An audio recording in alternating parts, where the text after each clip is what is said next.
श्री गुरुभ्यो नमः. हरिओम. सर्व साधकांना माझा विनम्र नमस्कार.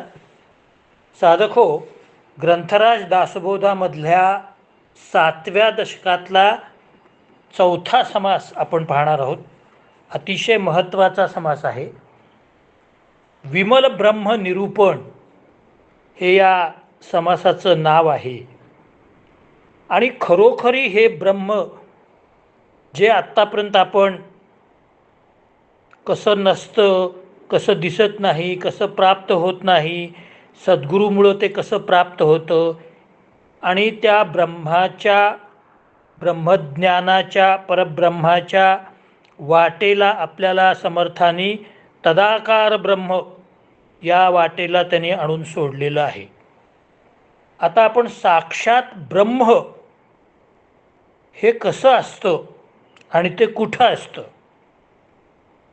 हे आपल्याला समर्थ सांगणार आहे. विमल ब्रह्म निरूपण. विमल म्हणजे शुद्ध ब्रह्म.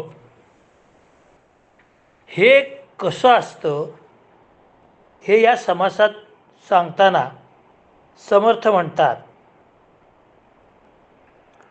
की केवळ इंद्रियांची दृष्टी ही अज्ञानाची असते. ब्रह्म अतिसूक्ष्म आहे. ते जडत्वाने अनुभवाला येत नाही. त्यासाठी ज्ञानदृष्टी असणं हे आवश्यक आहे.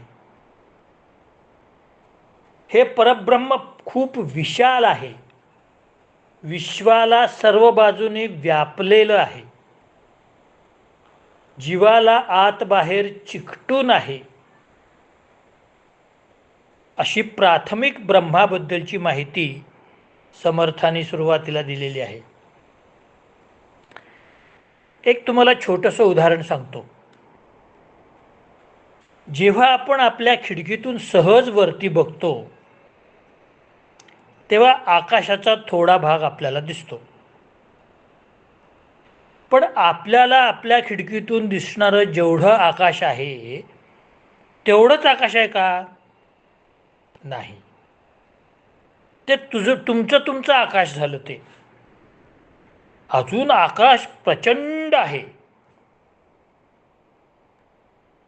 तसं ज्ञानबुद्धीच्या दृष्टीने जर आपण ब्रह्माकडं पाहिलं तर समर्थ सांगतात, ब्रह्म नभाहून निर्मळ, पाहता तैसेची पोकळ, अरूप आणि विशाळ, मर्यादे वेगळे, 21 स्वर्गे सप्त पाताळ, मिळोनी एक ब्रह्मगोळ, ऐसे अनंत ते निर्मळ, व्यापून असे. अनंत ब्रह्मांडा खालते, अनंत ब्रह्मांडा वरते, तेणे विण स्थळ रिते, अणुमात्र नाही. जळी स्थळी काष्ठी पाषाणी, ऐसे वदे लोकवाणी, तेणे विण रिता प्राणी एकही नाही. जळाचरसास जैसे जळे, बाह्याभ्यंतरी निखळ, तैसे ब्रह्म हे केवळ जीवमात्रांसी. आता पहिल्यांदा ब्रह्म कुठं आहे हे सांगतायत. ब्रह्म हे आकाशाहून निर्मळ आहे. हे पहिलं स्टेटमेंट आहे रामदास स्वामींचं. सगळ्यात निर्मळ काय? आकाश. जर निरभ्र आकाशाकडं आपण पाहिलं सकाळच्या वेळेला तर सुंदर निळाशार असं आकाश दिसतं. अत्यंत निर्मळ शुद्ध असं छान वाटतं. बरं, जेव्हा ढग येतात तेव्हा आकाश मलिन होत नाही. ते ढग काय आकाशाला चिकटलेले नसतात.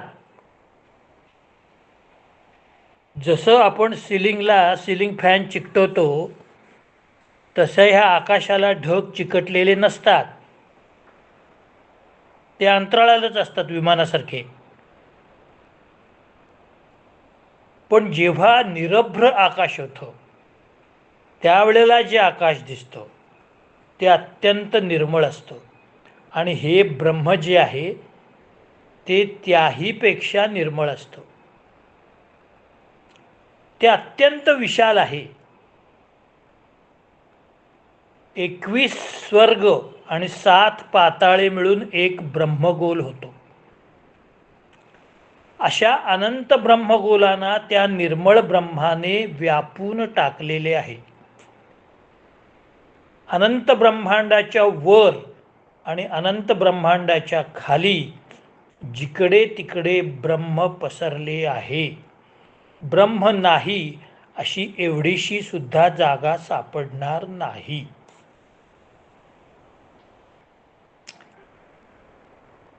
जळी स्थळी काष्ठी पाषाणी ब्रह्म व्यापून आहे. रिकामा असा एकही प्राणी नाही.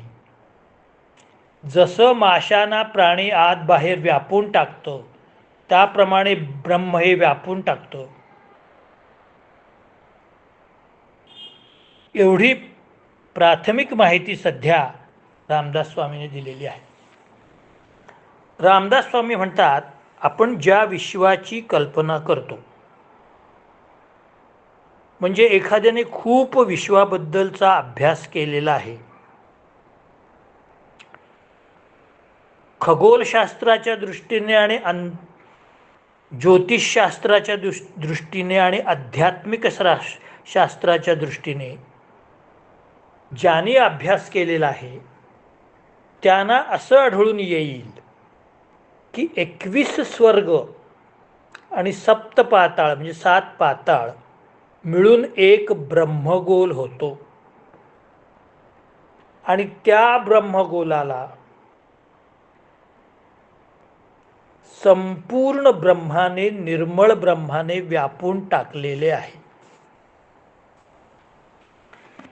त्या ब्रह्मगोलाच्या आतही तो आहे, ब्रह्मगोलाच्या बाहेरही तो आहे. हे ब्रह्म आहे. असा मिळून ब्रह्मगोल तयार होतो. जिकडं तिकडं आहे. आता तुमचं आवडतं आणि नित्य व्यवहारातलं एक उदाहरण सांगतो मी. तुम्ही घरामध्ये गुलाबजाम केलेले आहेत. सगळ्यांच्या तोंडाला पाणी सुटलेलं आहे. तुम्ही घरामध्ये गुलाबजाम केलेले आहेत आणि ते एका पातेल्यात घालून पाकात ते सगळे गुलाबजाम तुम्ही ठेवलेले आहेत. काही वेळ ते पाकामध्ये ठेवायचे असतात. आता पाकात तरंगत असलेले किंवा पाकामध्ये असलेले गुलाबजाम डोळ्यासमोर आणा. त्याच्यामध्ये काय असतं? गुलाबजाम एक गोलाकार आहे, तो ब्रह्मगोल समजा. त्याच्या बाहेरही पाक आहे. गुलाबजामाच्या आतही पाक जिरलेला आहे, जिरल्यानंतरच्या अवस्थेत सांगतोय. हे जसं आहे तसं ब्रह्म आहे. अतिशय सोपं उदाहरण. गुलाबजाम हे ब्रह्मगोल आहे समजा.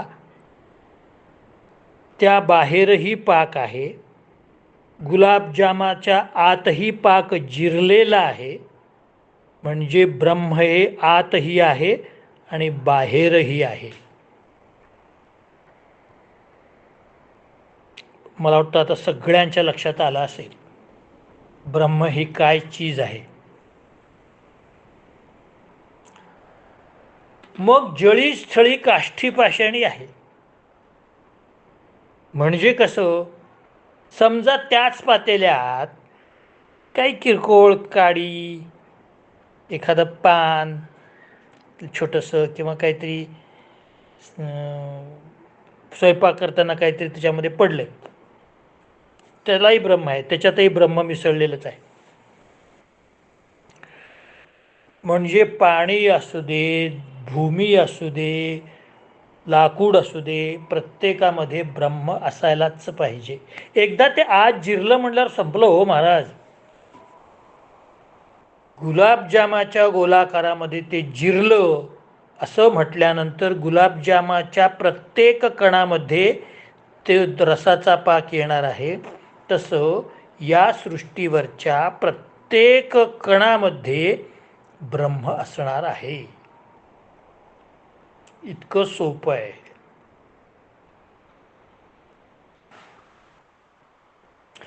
मग या ब्रह्माशी आपली गाठ जन्मल्यापासून मरेपर्यंत आहे. त्या ब्रह्माची सत्ता आपल्याला पावलोपावली आढळते.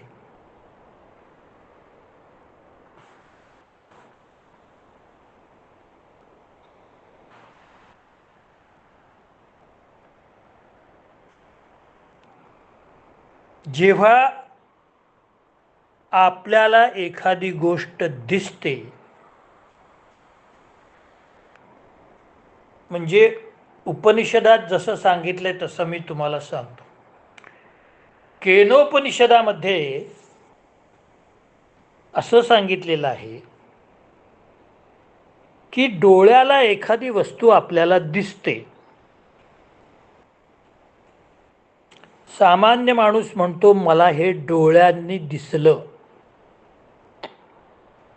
परंतु केनोपनिषद असं सांगतं की ते डोळ्यामुळं दिसत नाही. डोळ्या या इंद्रियामध्ये जो आत्मस्वरूप प्रेरणादायी घटक आहे, जो प्रेरक आहे, त्याच्यामुळं वस्तू दिसते, डोळ्यामुळं दिसत नाही. आता हे सिद्ध कसं करायचं? मी जर एखाद्याला म्हटलं अरे हे डोळ्यामुळं दिसत नसतं, हे आत एक प्रेरक शक्ती असते त्याच्यामुळं हे दिसतं, तो मला म्हणेल ते प्रेरक शक्ती वगैरे काय ते तुमचं तुम्ही बघा, आम्ही डोळ्यामुळं दिसते असं आम्ही म्हणणार. म्हण बाबा. पण ज्याला जिज्ञासा आहे, ज्याच्यासाठी आपण दासबोध वाचतो आहोत, त्याला हे पटवून सांगितलं पाहिजे की डोळ्यामुळं वस्तू दिसत नाही. डोळ्याला ब्रह्माची प्रेरक शक्ती असते, त्यामुळं दिसतं. कसं ते मी तुम्हाला पटवून सांगतो. काही आंधळे लोक असे असतात की त्यांचे डोळे असतात, दिसतात डोळे आपल्याला, सगळ्यांसारखे त्यांचे डोळे असतात. पापण्या असतात, तो पांढरा स्क्लेरा असतो, श्वेतपटल असतो, मध्ये बुब्बुळ असतं, सगळं दिसतं व्यवस्थित आपल्याला. पण तो माणूस, त्याला डोळे आहेत पण दिसत नाही. त्याचे डोळे आपल्याला दिसतात, डोळे उघडलेले व्यवस्थित दिसतात, पण त्याला काहीच दिसत नसतं, तो आंधळा असतो. मग हे असं का होतं? डोळ्याने दिसतंय ना, मग डोळे असून का दिसत नाही? याला कारण नेत्रेंद्रियाला जी प्रेरक शक्ती असते ती प्रेरक शक्ती नाही, म्हणजे ब्रह्म नाही. त्या ठिकाणी ब्रह्माची चेतना नाही, ब्रह्माचा चेतना हा गुण तिथं नाही. ब्रह्म आहे पण चैतन्य गुण नाही. कारण निर्जीव गोष्टीमध्ये सुद्धा ब्रह्म आहे, म्हणजे अचेतन इंद्रियामध्ये सुद्धा ब्रह्म आहे, पण त्या ब्रह्माचा जो गुण आहे चेतन गुण, तो तिथं नाही आहे. हे झालं एक उदाहरण. तसंच बहिऱ्या माणसाला कान असे की दिसतात की आपल्याला त्याचे कान, तरी तो ॲ करतो. कारण आतल्या आकाश महाभूताचा जो गुण आहे, शब्द गुण आहे, तो शब्द गुण त्या ब्रह्मामध्ये नाही आहे. ब्रह्म आहे पण तो प्रेरक गुण नाही आहे तिथं. लक्षात ठेवा, प्रेरक गुण असल्याशिवाय इंद्रिय काम करत नाही.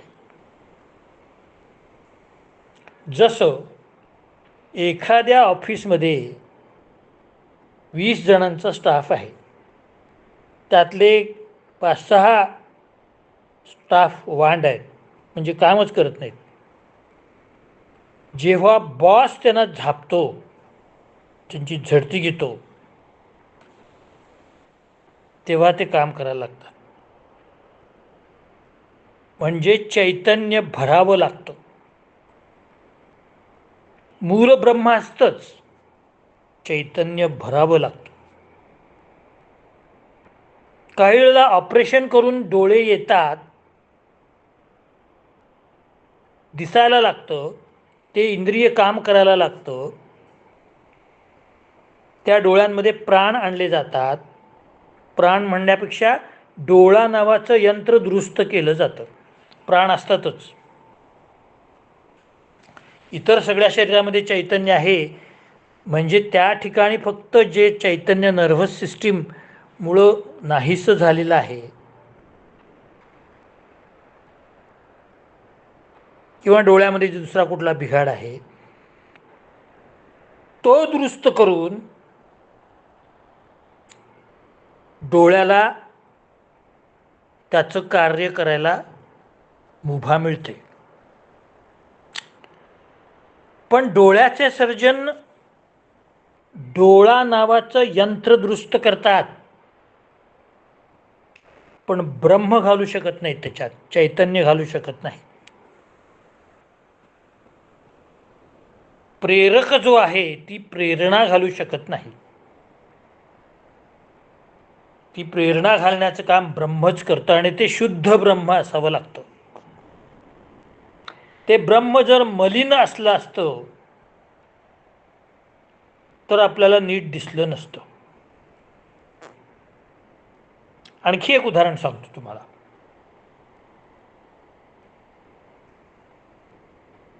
डोळ्याने काय बघायचं आणि काय बघायचं नाही हे मन ठरवतं, पण ती मनाला प्रेरणा देणारं पुन्हा ब्रह्मच असतं.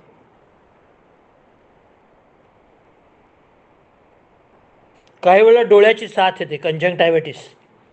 आपण म्हणतो डोळे आले, डोळे आले, सगळ्या ह्याला डोळे आले, त्याला डोळे आले, तू माझ्याजवळ बसू नकोस, तुला डोळे आलेत, मला पण येतील. मग डोळे आल्यावर पण दिसतच नाही माणसाला, काहीतरी असं विचित्र ब्लर दिसतं, असं सारवल्यासारखं चित्र दिसतं, नीट दिसत नाही. डोळे उघडायला नको वाटतात, डोकं दुखतं, पाणी यायला लागतं, लाल होतात डोळे, डोळ्याला नीट दिसत नाही. का दिसत नाही हो? डोळे आले ना, मग दिसत का नाही? हे बघा, लहान मुलाला पाय आले, पाय आले म्हणतो आपण, ते चालायला लागतं. दात आले, दात आले म्हणतो, ते खायला लागतो. तसं डोळे आले ना, मग दिसत का नाही? या ठिकाणी जंतुसंसर्ग झालेला आहे, अधिभौतिक ताप जो झालेला आहे, त्यामुळं ब्रह्माची प्रेरणा पोचत नाहीये त्या ठिकाणी. इंद्रिय शाबूत नसल्यामुळं.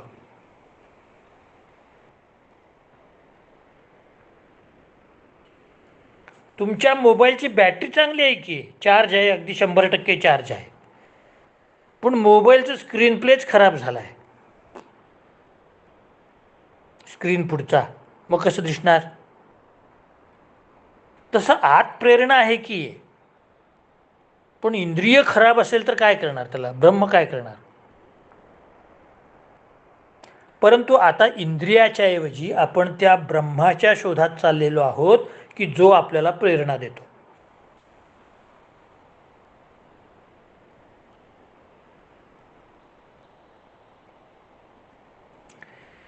ब्रह्माचं पहिलं स्वरूप काय झालं, तर ते संपूर्ण विश्वाला व्यापून आहे, आतही आहे आणि बाहेरही आहे. हा पहिला मुद्दा. आता ब्रह्माचं खरं स्वरूप आपण बघायला लागलो. म्हणून मी म्हटलं मगाशी की हा समास अत्यंत महत्त्वाचा आहे. ते ब्रह्मगोलकाच्या बाहेर, ब्रह्मांडाच्या बाहेरही आहे आणि आतही आहे. मी तुम्हाला गुलाबजामाचं उदाहरण सांगितलं त्याप्रमाणे. समर्थ नंतर काय सांगतात बघा, ब्रह्म ब्रह्मांडी कालवले, पदार्थासी व्यापून ठेले, सर्वामध्ये विस्तारले अंश मात्रे. ब्रह्मामध्ये सृष्टी भासे, सृष्टीमध्ये ब्रह्म असे, अनुभव घेता आभासे अंश मात्रे. या सर्व ब्रह्मामध्ये किंवा या विश्वामध्ये ब्रह्म कालवलेले आहे, एकजीव झालेला आहे, होमोजिनस झालेला आहे. सगळं विश्व त्याच्यामध्ये मावतं एवढं ब्रह्म विशाल आहे.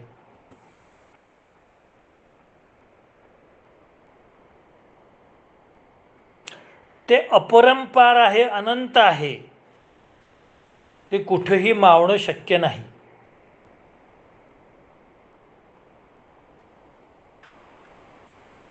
जसं एखाद्या घागरीमध्ये मी सगळं समुद्राचं पाणी करतो म्हटल्यावर ते शक्य नाही. त्याप्रमाणे ब्रह्म असं एकत्र करून ठेवता येत नाही.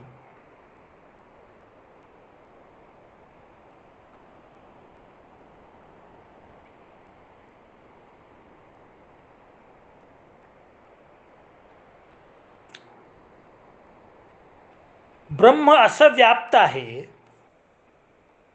ते दिसत नाही पण ते कार्यरत असतं.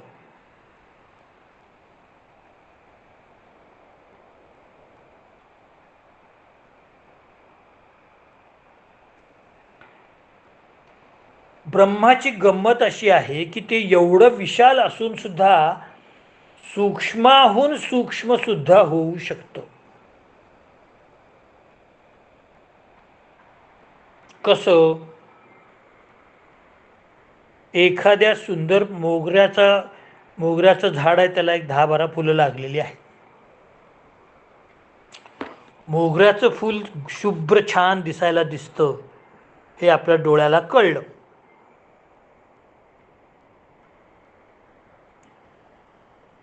आपल्याला कोणीतरी म्हणतो, अहो वास बघा ना किती छान आहे.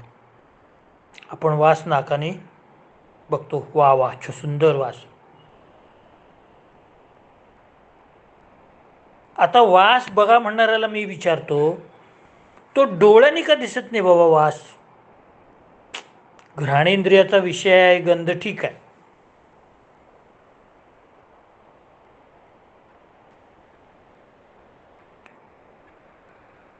नाकाने मी वास घेतला, पण तो वास मला डोळ्याने बघू दे ना. डोळ्याने बघताच येणार नाही, कारण डोळ्याची क्षमता वास बघण्याची नाही. पण तिथं ब्रह्म आहे. हे जसं आहे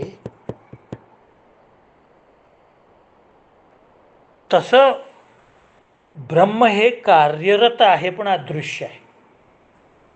या फुलाच्या वासाप्रमाणे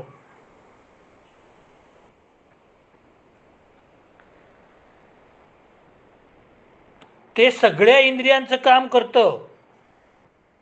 कसं करतं माहीत नाही, पण ते करतं, पण दिसत नाही. आपल्याला इलेक्ट्रिकची वायर दिसते, त्याच्यावर चालणारा टी व्ही दिसतो, ओव्हन दिसतो, फ्रीज दिसतो, त्याच्यामधली वायर प्लग आणि त्या जे काही यंत्र असेल त्याला जोडणारी वायर दिसते.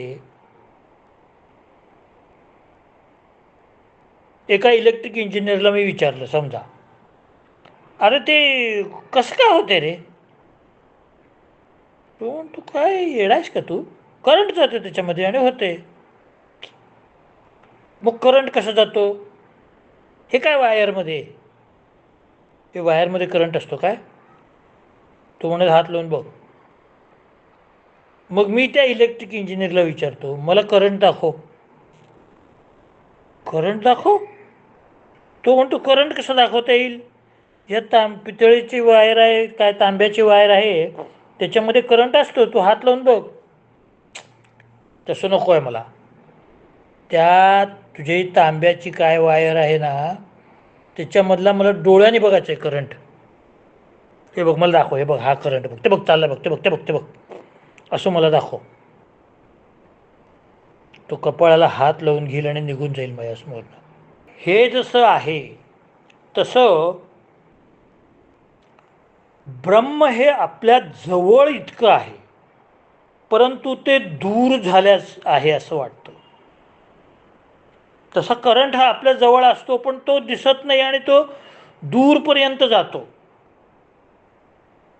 आपण ब्रह्मामध्येच राहतो, ब्रह्मामध्येच जगतो, आपल्या आत बाहेर ब्रह्म आहे, सगळीकडे आहे, पण आपल्याला ब्रह्म दिसत नाही. जसा एक डोळा दुसऱ्या डोळ्याला पाहू शकत नाही आरशाशिवाय, दोन डोळे शेजारी भेट नाही संसारी. आरशाशिवाय आपण उजव्या डोळ्याने डावा डोळा बघू शकतो का? नाही बघू शकत, आरशाशिवाय. तसं हे ब्रह्म आहे महाराज. मग हे जे ब्रह्म आहे हे कोड आहे म्हणावं तर कोड नाही, सगळीकडे पसरलेलं आहे. मग ते अनुभवण्यासाठी आपल्याला आत्तापर्यंत समर्थाने काय सांगितलं? ब्रह्म हे अनुभवण्याची गोष्ट आहे. त्याच्यासाठी काय काय करायला पाहिजे? एक, पंचज्ञानेंद्रियाचं आकर्षण काढून टाकलं पाहिजे. दोन, प्रपंचापासून दूर राहिलं पाहिजे. तीन, आजूबाजूला जे दिसतं आहे ते सगळं मिथ्या आहे असं समजलं पाहिजे. चार, जप तप हरिनाम ब्रह्मजिज्ञासा याच्यासाठी सद्गुरूची गाठ घेतली पाहिजे आणि सद्गुरूचा उपदेश घेतला पाहिजे.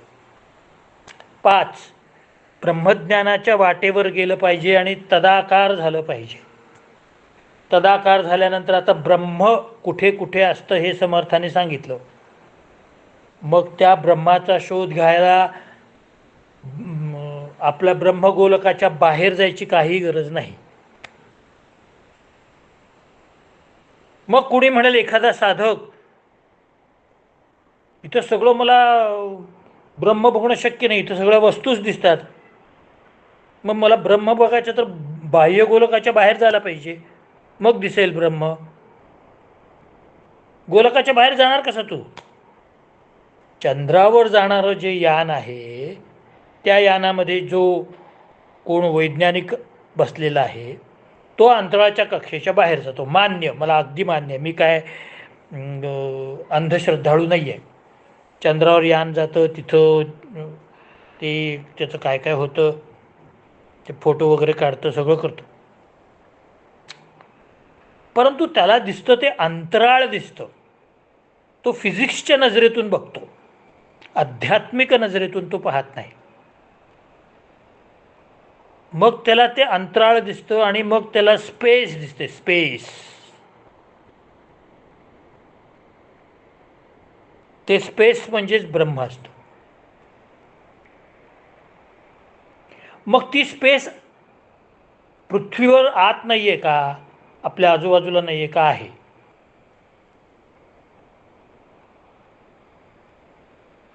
ती तुमच्यामध्येच आहे. तुम्ही तदाकारत्व स्वीकारलं पाहिजे.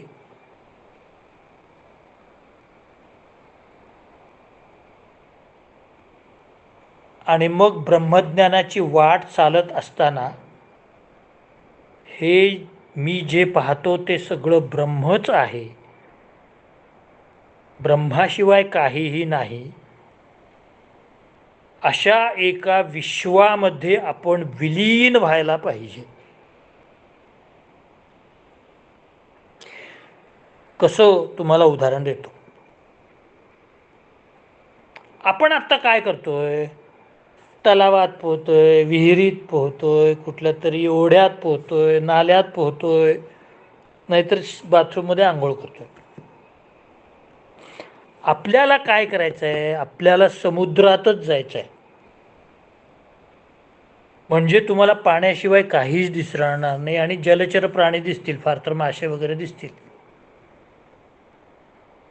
तुम्ही एकदा सागरात उडी मारली, तुम्ही त्याच्यात बुडून गेलात म्हणजे पुन्हा वर यायचं आहे. तुम्हाला आजूबाजूला समुद्रच समुद्र दिसतो. एक छोटी इंग्लिश कविता होती आम्हाला लहानपणी. The sailor went to the sea to see what he could see, but only he could see the C. आता या ठिकाणी C2 आहेत, SEEC आहे आणि SEAC आहे. एखादा खलाशी जेव्हा जातो तेव्हा त्याला सगळीकडे समुद्रच दिसतो, पण आपल्याला या समुद्राच्या नावेत पण बसायचं नाही आहे. आपल्याला साक्षात समुद्रातच उतरायचं आहे, जिथं सगळीकडं पाणी पाणी आणि पाणीच दिसेल. आता तुम्ही ब्रह्मामध्ये शिरलेला आहात. काल तुम्ही तदाकार वृत्तीपर्यंत होतात, आता तुम्ही ब्रह्मामध्ये शिरलेला आहात. आता ब्रह्मामध्ये शिरल्यानंतर पुढं काय करायचं हे 5व्या समासात समर्थाने सांगितलेले आहे. ते आपण उद्या बघूया. तुम्हाला जर मी सांगतोय तो योग्य वाटत असेल तर सबस्क्राईब करा. जय जय रघुवीर समर्थ.